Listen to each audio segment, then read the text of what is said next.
Olaf was right, and I think he joined us in some of the trips. I think if I look at it from retrospect, I was the first foreign guest of Secretary Latnik.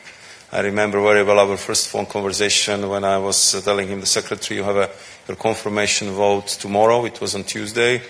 So why wouldn't we meet on Wednesday? Because I'm sure you will pass, and let's start talking how to avoid the mutual pain, because I understand what is the mood and what are the plans of the US administration. And I think it was very important first to understand each other point, that what is the attitude towards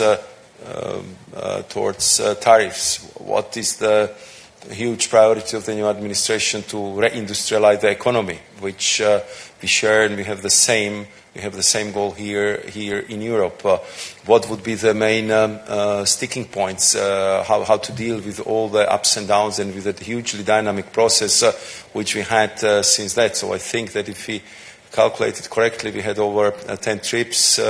Our team and myself, and as I tell you, it's very well over 120, 130 hours we talk to each other on different topics and various levels. But this is, how it works in US, also because they've been in the transition, so a lot of work has to be done on the so-called level of principles. So only Secretary of Commerce and USTR had the authority to discuss this issue with us. And of course, as you know, the President Trump has eye for the details, and all these trade deals have to be personally reviewed and approved by him. So they've been also looking for the way how to put on the table the proposals which would be approved by the President. So it was rather elaborate, very, very demanding process, but I think that it helped us to really create a quite strong personal relationship on the level of our President Ursula von der Leyen with the President Trump, but also on the level of Secretary Latnik, Secretary Bessent, Kevin Hassett from the White House, National Economic Advisors Director, but also Jameson Greer and his team at the USTR office. And I think that managing such a huge relationship like we have in this very volatile geopolitical situation, all this would be important in the future. So it was the process of understanding each other, looking for the common solutions, and then also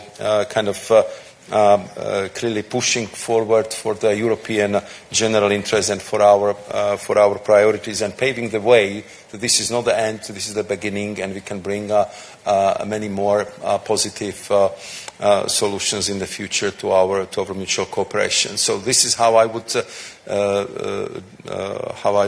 describe it, and we clearly would use that invested capital in the future as much as possible. Many thanks to you all for joining us in person and online. Commissioner Šefčovič, thank you for being here and for explaining this to us in such great detail. Thank you to our interpreters and technical people here.